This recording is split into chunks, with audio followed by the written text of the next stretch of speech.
My sister lied to destroy my wedding. While my parents backed her, years later, they demanded my baby and I cut them off forever. I'm 27, female, and I've been married for 3 years now. My relationship with my older sister, let's call her Lisa, who is 30 and female, has always been rocky. However, things hit a whole new level of toxicity when she decided to sabotage my wedding. To set the scene a bit, Lisa was going through a divorce at the time. Her marriage was falling apart because her husband didn't want kids, and Lisa had always dreamed of being a mom. I'm not here to debate whether or not that's a deal breaker, because it definitely is. But Lisa knew about his feelings before they got married. He was very clear about wanting a child-free life. Despite this, she married him anyway, thinking she could change his mind. So, their marriage was on its last legs right around the time I was planning my wedding. My fiancé,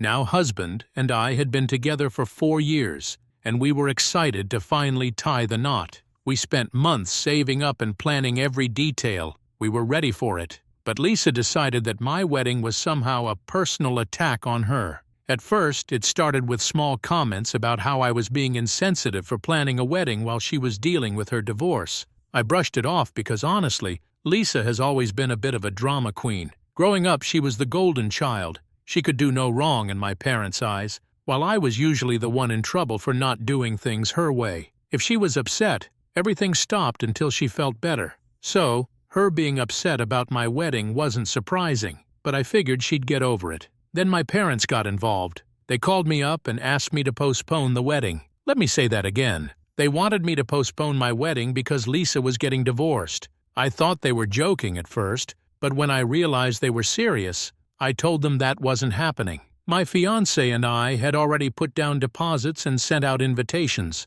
Plus, why should my wedding have to take a back seat to Lisa's problems? Her divorce wasn't my fault, and I wasn't going to put my life on hold for her. Well, my parents didn't take that well. They told me I was being selfish and that family should come first. I argued that Lisa's divorce had nothing to do with my wedding, and that she could either be happy for me or not come. That's when they dropped the bombshell. If I didn't postpone the wedding, they wouldn't attend. They were willing to skip their own daughter's wedding to protect Lisa's feelings. I was heartbroken. I had always known they favored Lisa, but this felt like a betrayal on another level. I told them they were free to make their own decisions, but I wasn't changing my plans. I figured that would be the end of it. If they didn't want to come, fine. At least I'd have my fiancé, my friends, and his family to support me. But Lisa wasn't done yet. She started spreading lies to the rest of the family. At first, she told everyone I was being cruel for getting married while she was going through a tough time. Some people felt bad for her but didn't think that was enough of a reason to skip my wedding. So, Lisa escalated. She started telling people I was the reason her marriage ended. According to her, I had convinced her husband to leave her because I was jealous of her and couldn't stand the idea of her having kids before me. Let me just say for the record that I barely knew her husband. We had maybe had a handful of conversations over the years, and none of them were deep or personal. The idea that I would interfere in their marriage is ridiculous. But Lisa lied with so much confidence that people started believing her. Some of our relatives even blocked me without saying a word. I found out later from a cousin that Lisa had told them I was rubbing it in her face that I was getting married, and that I had been bragging about how I convinced her husband to leave her.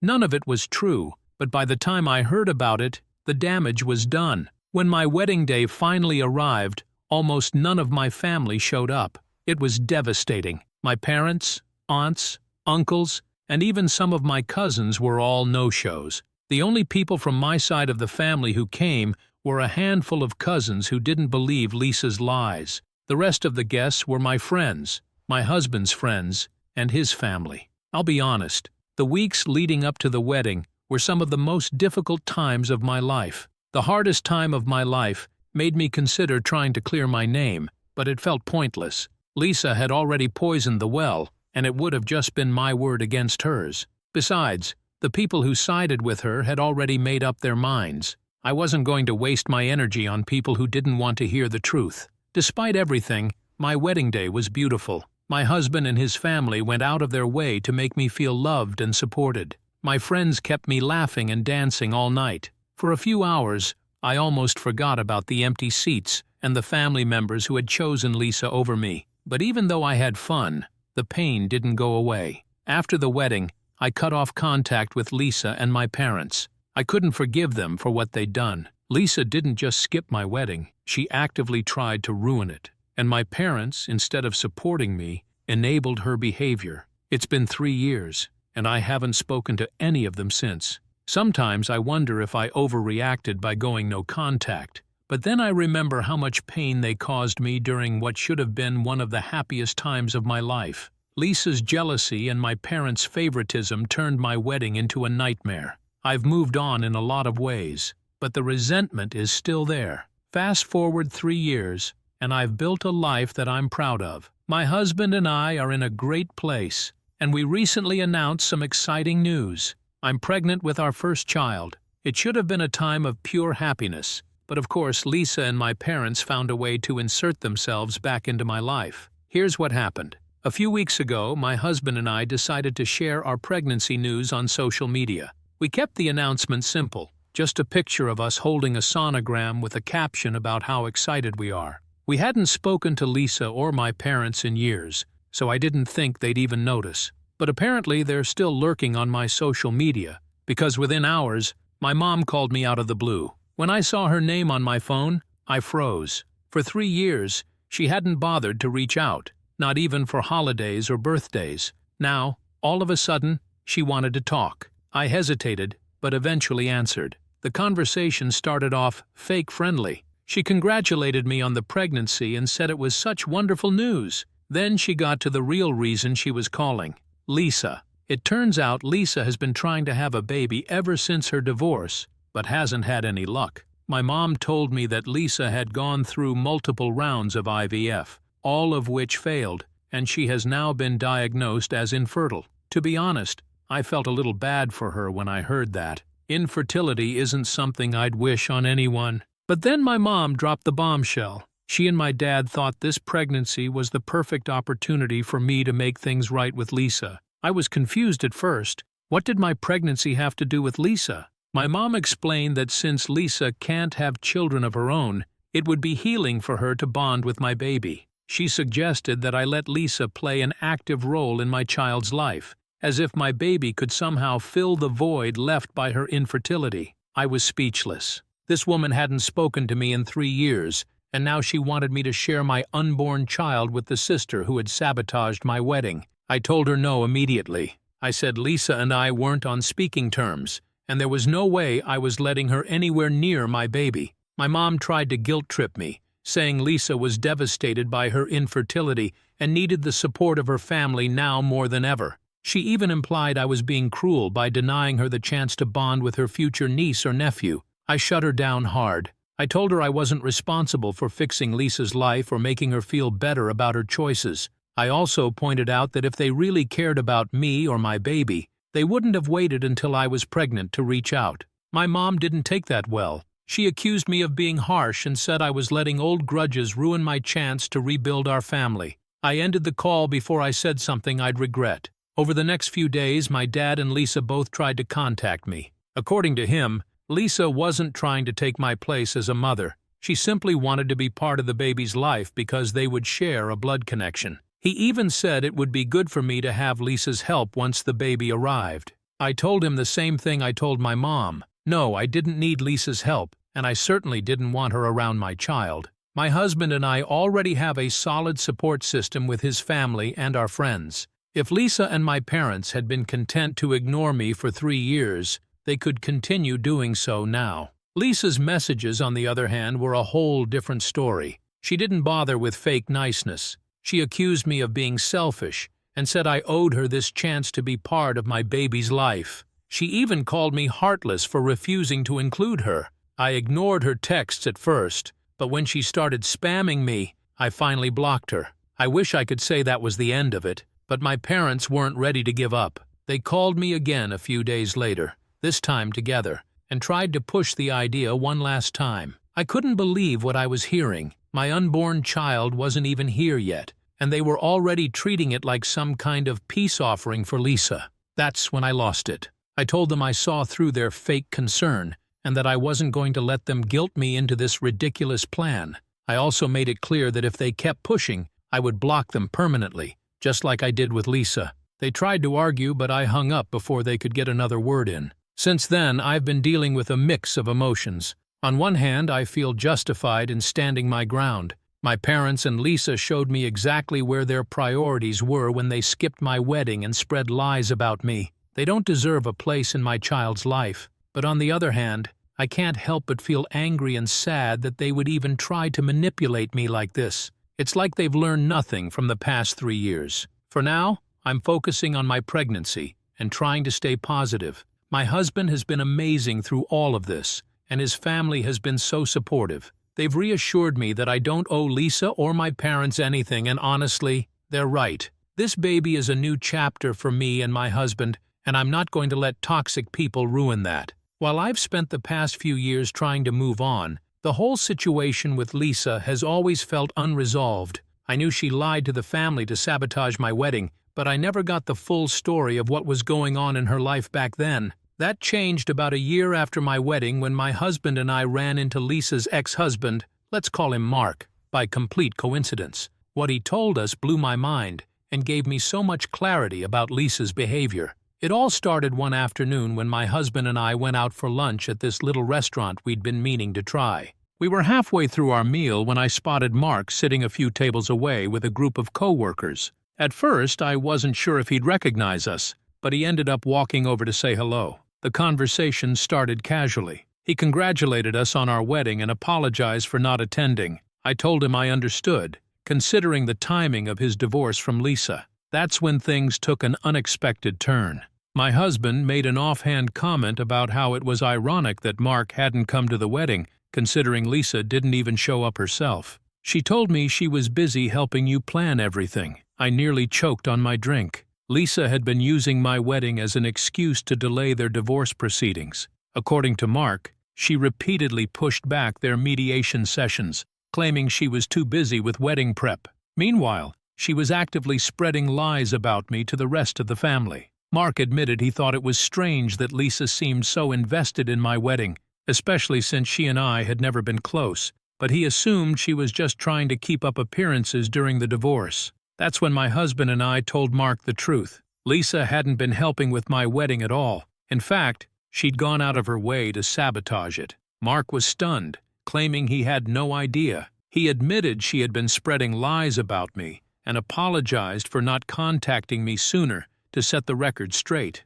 Then Mark dropped the real bombshell, the actual reason for their divorce. For years, Lisa had told everyone that their marriage ended because they couldn't agree on having kids. She wanted to be a mom, and Mark was adamantly child-free. That was the story she stuck to, and it was the one most people believed. But according to Mark, there was a much darker reason behind their split. He admitted that after months of fighting about kids, he had started to reconsider his stance. He genuinely loved Lisa and was willing to explore the idea of becoming a father if it would save their marriage. One day, he decided to sit her down and tell her he was ready to start talking about having children. He expected her to be thrilled, but instead, she said something that completely changed how he saw her. Lisa confessed that she had already stopped taking her birth control months earlier without telling him. She admitted she'd been hoping to get pregnant accidentally, so that he would have no choice but to go along with it. She even laughed about it,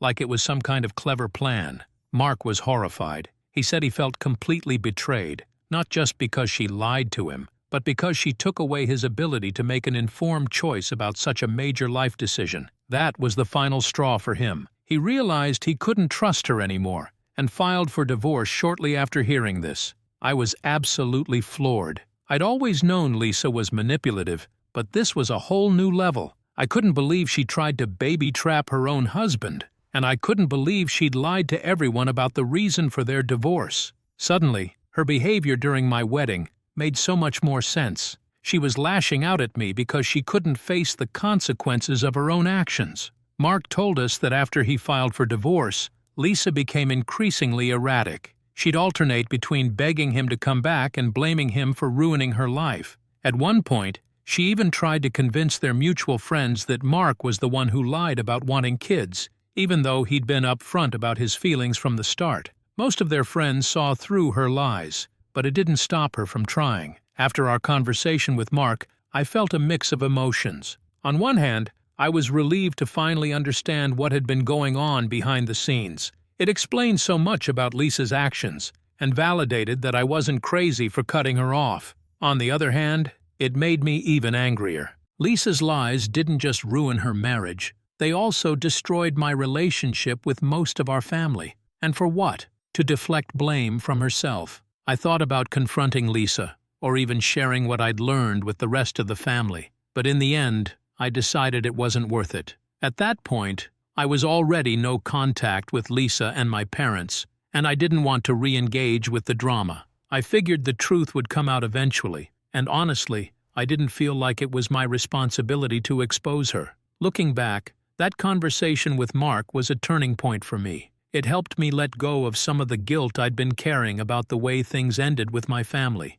For a long time, I wondered if I should have done more to defend myself, or if I'd overreacted by cutting them off. But after learning the full extent of Lisa's lies, I realized I did what I had to do to protect myself. Lisa's actions weren't just a mistake or a moment of poor judgment. They were calculated, deliberate choices to hurt the people around her for her own benefit. I've spent too much of my life being collateral damage in Lisa's schemes, and I refused to let her drag me down anymore. Then came the final straw. It started a couple of weeks after I blocked Lisa and my parents following their two mothers' proposal for my baby. I figured that would be the end of it. They couldn't contact me directly anymore, so what else could they do? Turns out, a lot. Lisa decided to take her grievances public. The first post was vague, but obviously aimed at me. She wrote something like, "It's sad when family lets you down, especially when you've always tried to support them." I didn't respond, but it annoyed me because I knew she was painting herself as the victim again. Classic sympathy fishing. At first I thought, whatever, let her vent. Lisa started making pointed remarks about my actions, and honestly, it's hard to be happy for someone who spent years trying to ruin your life. It was obvious she was trying to frame me as the bad guy for not letting her be a part of my baby's life. The final straw came when my mom chimed in. She made her own post about how some people in this family have always been jealous and manipulative, and how they turned their backs on us when we needed them most. I don't think she realized how ironic it was to accuse me of rejecting Lisa's pain after she and Lisa had ignored mine for years. These posts weren't just annoying, they were damaging. Extended family members who hadn't spoken to me in years started calling to check in and ask what was going on. Some were outright accusatory, saying things like, "Why can't you just make peace with Lisa?" It felt like they'd all decided I was the villain without even asking for my side of the story. After a few weeks of this nonsense,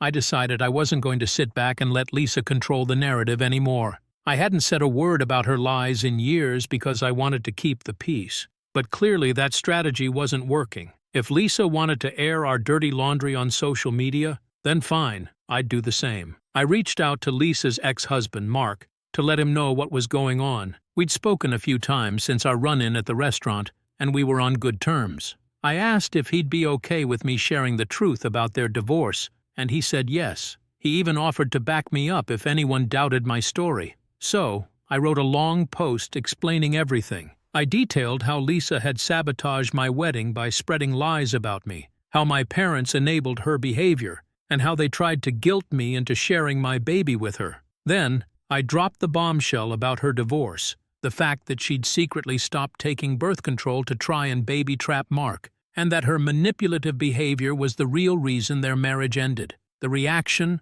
was explosive. Within hours, my phone was blowing up with messages from family members. Some were supportive, saying they'd had no idea Lisa was capable of such things, while others were furious, accusing me of airing private family matters and kicking Lisa while she's down.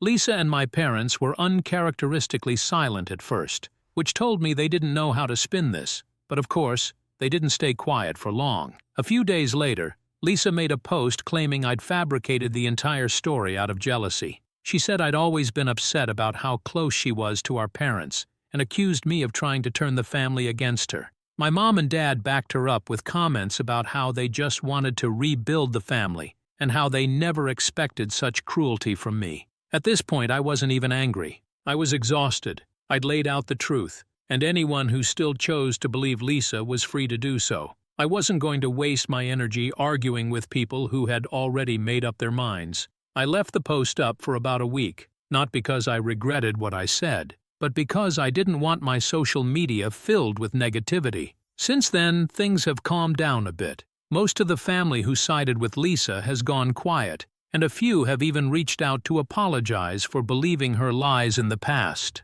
Lisa and my parents, on the other hand, are still playing the victim. They've made a few more posts about how family should stick together no matter what, and how they just want peace. But I haven't responded. The way I see it, I've done everything I can to defend myself. If people still want to believe Lisa's version of events, that's their problem, not mine.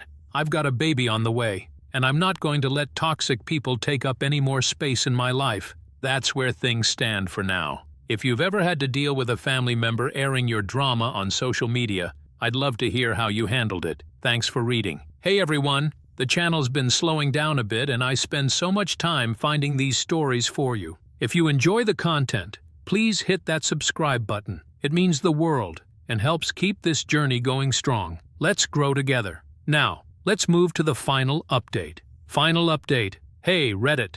I wasn't planning on posting again, but the universe and my family had other plans. I thought I had closed this chapter, but apparently, Lisa, 30, female, and my parents weren't ready to let go. If you've been following my posts, you already know the backstory. If not, here's the short version. My sister Lisa ruined my wedding, my parents enabled her, and then they all tried to guilt me into letting Lisa play second mother to my unborn baby. I've been no contact with them for a while now, but recently they've taken their entitlement to a whole new level. This update might be the wildest yet, so buckle up. A few weeks ago, I started noticing weird activity on my social media. My pregnancy posts, simple updates like baby bump photos or nursery prep, were getting strange comments. I thought it was just random trolls, but then I realized the accounts were suspiciously new, with no profile pictures or personal posts.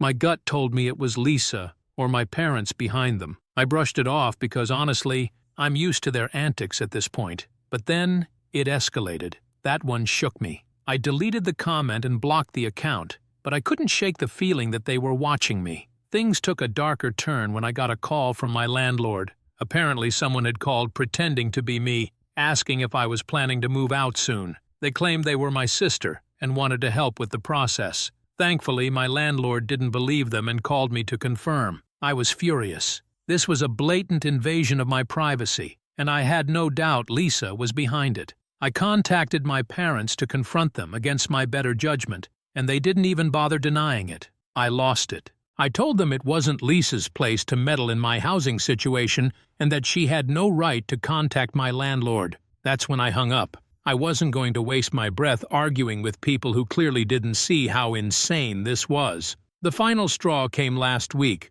when I discovered that Lisa and my parents had been contacting my husband's family behind my back. My mother-in-law called me completely confused because Lisa had sent her a long message on Facebook. In the message, Lisa painted herself as a victim, claiming I had cut her out of my life for no reason and that she was heartbroken about being excluded from her niece or nephew's life. She even suggested that my in-laws should mediate between us because this baby deserves to have a complete family. My mother-in-law, bless her, shut that down immediately. She told Lisa that we were happy with the family we had and didn't need anyone meddling. But what really upset me was that Lisa had even reached out in the first place. It felt like a boundary violation on a whole new level. She wasn't just bothering me. She was dragging my husband's family into her mess. After that, I decided enough was enough. I filed a police report about the landlord incident and the harassing comments on social media. I also sent Lisa and my parents a cease and desist letter through a lawyer,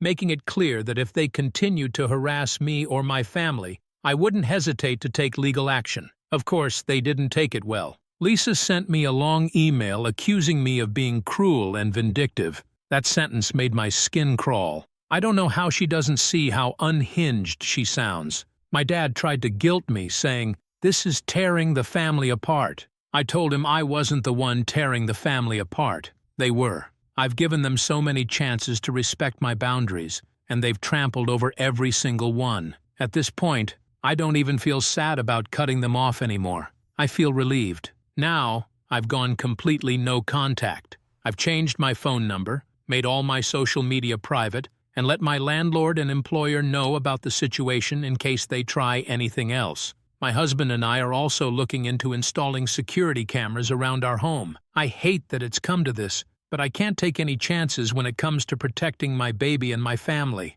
Despite everything, I'm feeling a strange sense of peace for the first time in years. I've taken back control of my life. My husband and I are focusing on the future and preparing for the arrival of our little one. His family has been amazing throughout all of this, and I'm so grateful for their support. This baby is going to be surrounded by so much love, and that's all that matters. All that